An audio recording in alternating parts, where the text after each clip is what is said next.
அனைவருக்கும் இனிய இரவு வணக்கம். நம்ம இந்த வீடியோ பதிவில் பார்க்க இருக்கிறது DCCB model test 9 question with answers தான் நம்ம இந்த வீடியோ பதிவில் பார்க்க போகிறோம். நீங்கள் நம்ம சேனலுக்கு புதியவராக இருந்தாலும் மறக்காமல் சேனலை சப்ஸ்கிரைப் பண்ணிடுங்க. நண்பர்கள் கூட்டுறவு வங்கி தேர்வுகளுக்கு படித்து கொண்டிருந்தாலும் அவர்களுக்கும் நம்முடைய சேனலை ஷேர் பண்ணிடுங்க. அவங்களுக்கும் மிகவும் பயனுள்ளதற்கும் வாங்க வீடியோக்குள்ளே போகலாம். முதல் கொஸ்டின், இந்தியாவின் முதல் கூட்டுறவு சட்டத்தை உருவாக்குவதற்கு யாருடைய தலைமையில் குழு அமைக்கப்பட்டது? சர் எட்வர்ட் லா தலைமையில் 1901 இந்த குழு என்பது உருவாக்கப்பட்டிருக்கும். இந்தியாவின் முதல் கூட்டுறவு கடன் சங்கங்களின் சட்டம் எந்த ஆண்டு இயற்றப்பட்டது? 1904. இந்தியாவின் முதல் கூட்டுறவு கடன் சங்கங்களின் சட்டத்தில் இடம்பெற்றிருந்த சரத்துக்களின் எண்ணிக்கை 29.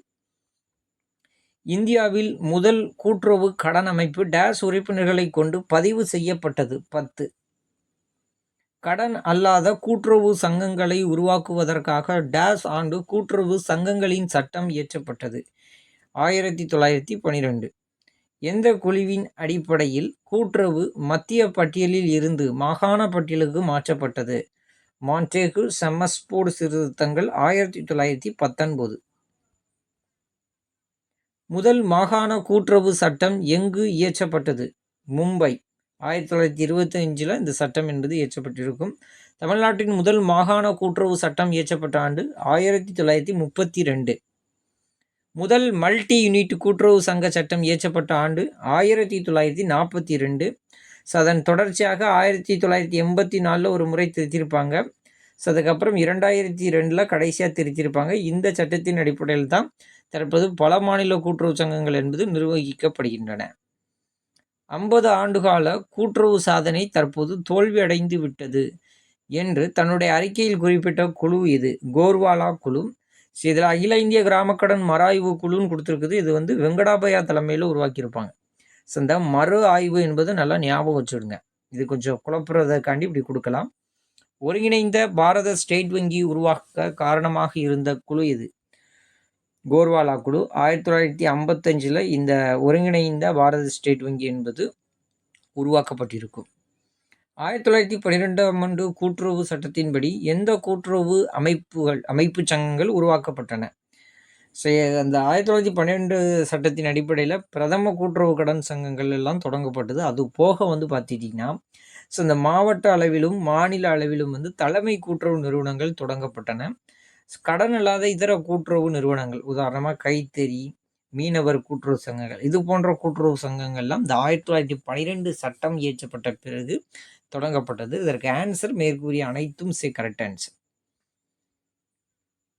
அகில இந்திய கிராம கடன் மதிப்பீட்டு குழுவின் பரிந்துரை அடிப்படையில் தமிழ்நாட்டில் டேஷ் ஆண்டு கூட்டுறவு சட்டம் இயற்றப்பட்டது? 1961. கூட்டுறவு விவசாய வங்கிகள் அமைக்க பரிந்துரை செய்த குழு? கோர்வாலா குழு.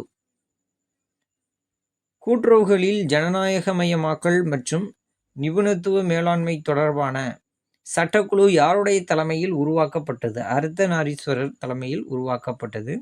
கடைசியாக பல மாநில கூட்டுறவு சங்க சட்டம் திருத்தப்பட்ட ஆண்டு 2002.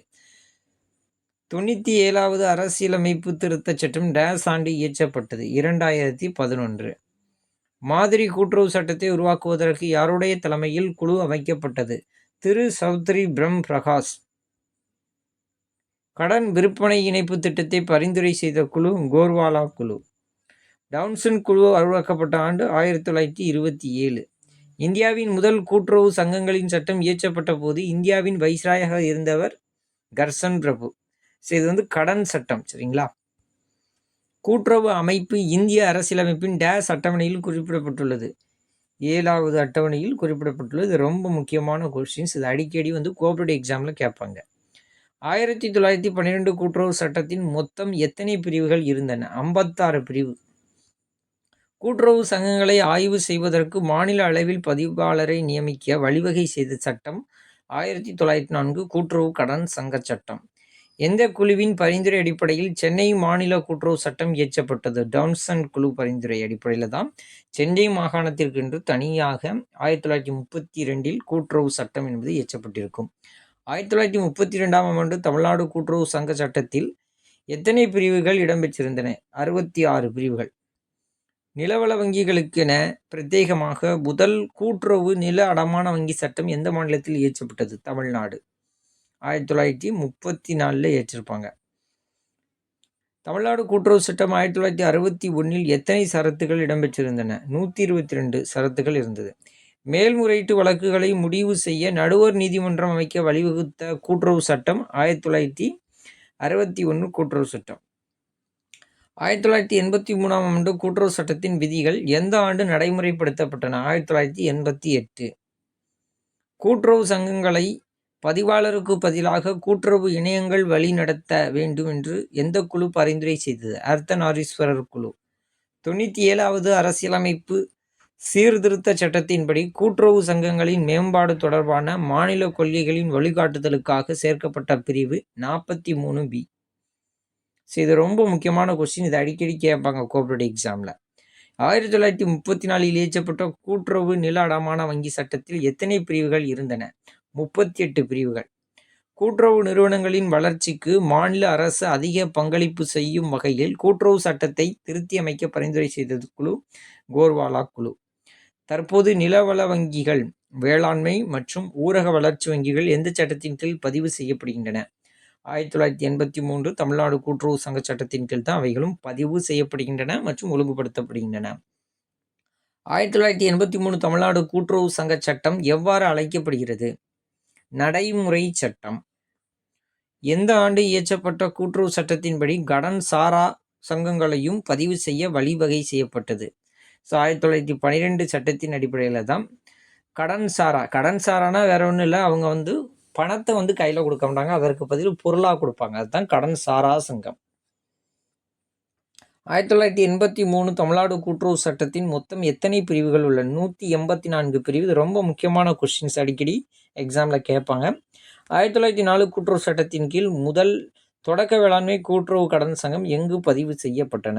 திருவூரில் தான் முதலாக இந்த சங்கம் என்பது இந்திய அளவில் துவங்கப்பட்டிருக்கும். இந்தியாவில் முதலாக துவங்கப்பட்ட ஒரு கடன் சங்கம் தான் இந்த சங்கம். 1904 கூட்டுறவு சட்டத்தின் கீழ் முதல் நகர கூட்டுறவு வங்கி எங்கு பதிவு செய்யப்பட்டது? பெரிய காஞ்சிபுரம். அதுபோக கொஞ்சம் அடிஷ்னல் இன்ஃபர்மேஷன் கூட நம்ம தெரிஞ்சு வச்சுக்கலாம், சரிங்களா? இந்த 1912 சட்டம் இயற்றப்பட்ட பிறகு தமிழ்நாட்டில் முதல் விற்பனை சங்கம் கும்பகோணத்தில் துவங்கியிருப்பாங்க, சரிங்களா? அதுக்கப்புறம் மீனவர் சங்கம்னு எடுத்துக்கிட்டிங்கன்னா மகாராஷ்டிராவில் 1913 துவங்கியிருப்பாங்க. இந்த சட்டம் இயற்றப்பட்ட பிறகு பல இடங்களில் இது போல் கூட்டுறவு அமைப்புகள்லாம் தொடங்கியிருப்பாங்க. இந்த டெஸ்ட்டு ஒரு 40 கொஸ்டின் நம்ம பார்த்துருக்குறோம். இந்த 40 கொஸ்டினும் தெளிவாக நீங்கள் பார்த்துக்கிடுங்க. பிடிஎஃப் உங்களுக்கு டெலிகிராம் சேனலில் ஷேர் பண்ணியிருக்கிறேன். டவுன்லோட் பண்ணிக்கிடுங்க. மற்றொரு வீடியோ பதிவில் உங்களை சந்திக்கிறேன். நன்றி, வணக்கம்.